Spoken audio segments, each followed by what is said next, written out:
Today's story is about a Russian man who must be in his 60s now, called Vitaly Kaloyev. And Vitaly was an architect in Moscow, Russia. And in the late 90s or very early 2000s, there was a airplane mid-air collision between two airliners, and he lost his wife and two young children. His son Konstantin, who was 10, and his daughter Diana, who was 4, and his wife. They all died in the mid-air collision outside Switzerland, just in Switzerland. And there's a good 100 dead from that flight, but because his children were the youngest on the flight, he says that he was spared having to identify their dismembered bodies by the Swiss authorities. Now, being an architect, Vitaly, am I pronouncing that right? Vitaly was a cultured man, an educated man, a sophisticated, clever man. To be an architect takes many, many years of study, and it is a very complicated profession. And so he's not a thug, he's not some hooligan, he's not a bad man by any stretch of the imagination.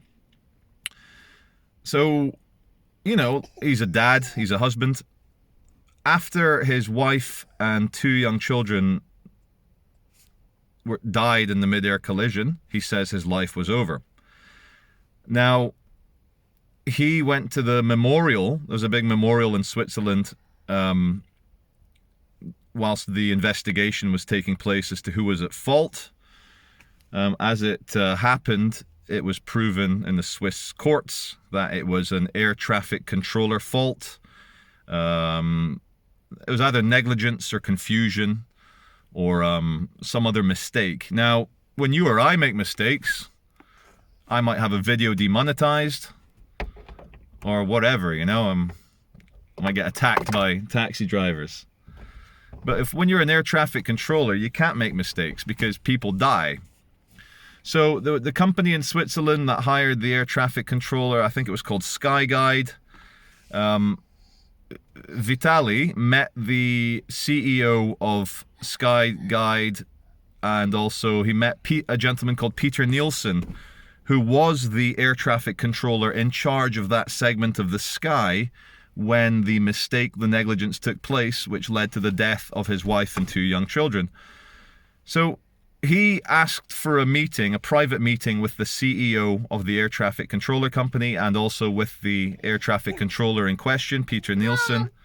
What Vitaly wanted, as an honorable man who's lost his whole family, he wanted an apology. He wanted to look in the eye of the person who made the mistake and killed his wife and 2 kids. He wanted closure. Now, what did Skyguide say to him? They said, no, you're not meeting the air traffic controller. Stop harassing us. And they sent him a legal letter offering him $50,000 for his wife, $50,000 for his son, Konstantin, and $50,000 for his daughter, Diana. Fuck. Vitaly, this one's for you, bro. So, what did he do? When he got that letter, it's in his entry when you read the stories about it. He says that the memory of his children were spinning in their graves. He felt so insulted that a massive company was offering him peanuts. And it is peanuts for your wife, for your kids. $150,000. Are you serious? So what did Vitaly do? He hired a private investigator in Moscow. He found out where the air traffic controller Peter Nielsen lived, on the outskirts of Zurich in Switzerland. And he drove there and spoke to the neighbors, confirmed that Peter Nielsen lived in that house. He knocked on the door and he stabbed Peter Nielsen to death. The air traffic controller who refused to meet him, who refused to apologize, who refused to take responsibility. Now, bear in mind, the Swiss authorities had judged it was an air traffic controller fault. And Vitaly had asked for a meeting. He'd asked for some apologies. He'd asked for closure, to meet people. If someone kills your wife and kids, but you meet them and they are falling to pieces, as they should be, and they are very sorry, as they should be, you probably won't kill that person. To err is human, obviously, to forgive is divine. And I believe Vitaly would have forgiven him, because all we want, no matter how small it is, like when you do someone a favor in traffic and they don't give you the wave, you're like, what? When you offer someone a chance to explain, that's one level. And then the ultimate level, you offer someone a chance to apologize to you as a human being for wiping out your whole family, and they don't take it. So Vitaly traveled to Zurich. Vitaly found out via a private investigator in Moscow where Peter Nielsen, the air traffic controller, lived, and Vitaly stabbed him to death. And he awaited the police, and he got arrested. He didn't try and hide. And he said his life was over. He died the moment he found out his wife and young kids were dead. And all sorts of statements in the articles I've read. His brother said that for 2 years, he sat at the grave of his wife and kids, just sat there doing nothing. He tried to be reasonable with the Swiss company, but they were probably thinking, some rubbish. Who's this nobody Russian? What's he going to do? Send him some money, shut him up. Now, Vitaly served 2 years in prison. He got convicted of premeditated killing. In Switzerland, that's somewhere between manslaughter and murder. He served 2 years. He certainly planned to kill the air traffic controller. He traveled all the way from Russia to Zurich to get the guy. But after 2 years, he was released. He went back to Russia. He got the Order of North Ossetia Medal of Honor. He got the one of the highest civilian honors you can get in Russia. And obviously there was some controversy.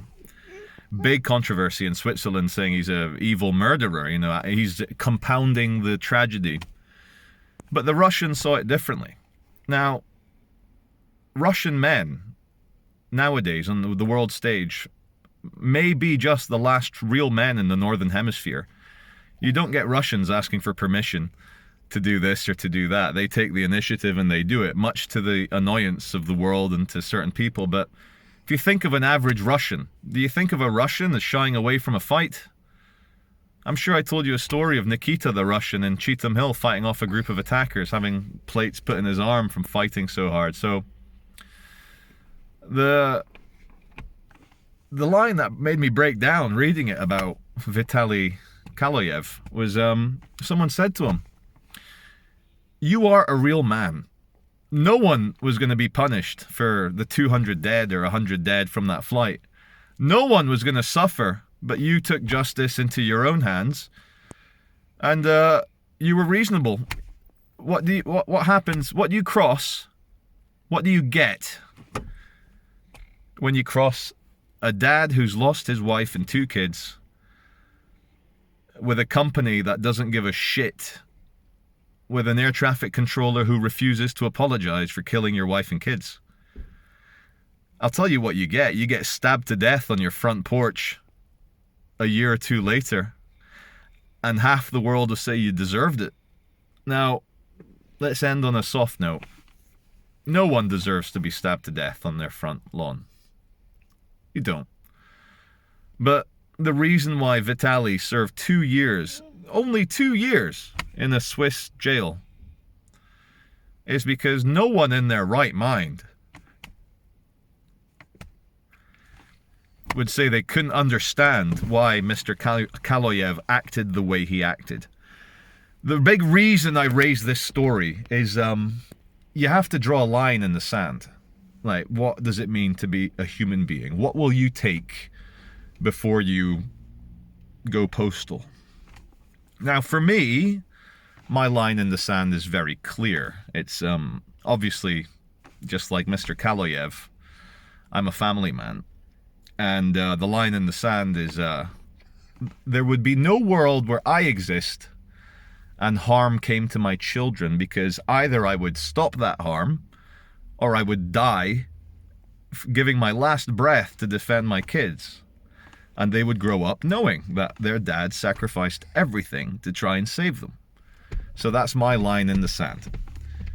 And what Mr. Kaloyev reminds us all, I spent the first half of the video calling him Vitaly. Now we'll call him Mr. Kaloyev. What he reminds us all is that far away, distant, abstract men in suits, company owners, legislators, lawyers, presidents, prime ministers, police officers, chief inspectors of police, all these people have addresses, and all these people bleed if you wound them. There's no magic, there's no superheroes, there's no evil dark force that can actually stop a man who has decided he has to do what he has to do. Now look, it's a tragedy. Peter Nielsen himself, he was 36 years old when Mr. Kaloyev stabbed him to death. He was a family man himself. But you can see where the world, the infinite possibilities are collapsed for Mr. Kaloyev, because all Peter Nielsen had to do was break down in tears and beg for forgiveness. And he didn't. Hubris, ego, arrogance, following the lawyer's advice, don't speak to anyone, don't get involved, dehumanize the victims, and then what happens. So, as we're in a very interesting place in the world right now, ladies and gentlemen, very weird, each day brings new totalitarian tyranny and dystopia. And Vitaly Kaloyev has reminded us that you take everything away from a man. Everything. Man's got nothing left to lose. He becomes the most powerful weapon on earth. And Mr. Kaloyev remarried, and he now has 2 further children.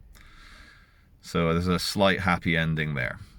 Now, that's an emotional story. I'll post the links in the description box. As always, this is Charlie Veitch coming to you from Salford in Greater Manchester. Thanks very much for watching.